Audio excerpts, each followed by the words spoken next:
Oke guys, karena sesuatu yang indah-indah, sesuatu yang cantik-cantik itu memang butuh perjuangan banget.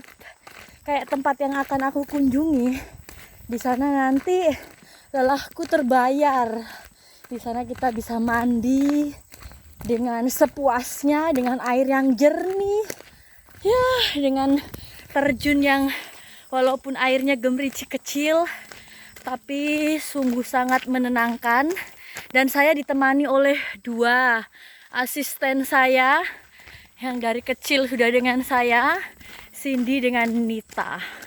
Oke, ini mungkin perjalanan terakhir saya dengan mereka, terakhir dalam artian mereka nggak akan meninggalkan aku selamanya. Mereka hanya akan pergi sekolah, mereka akan mondok. Dan berat sih, tapi untuk masa depannya mereka nggak apa-apa. Jadi ke depan saya apa-apa akan sendiri.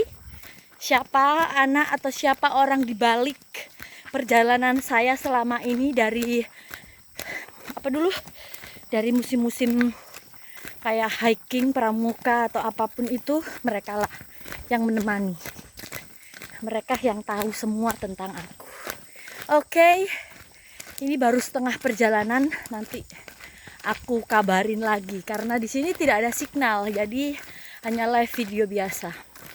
Terima kasih udah mau nonton, see you, bye bye.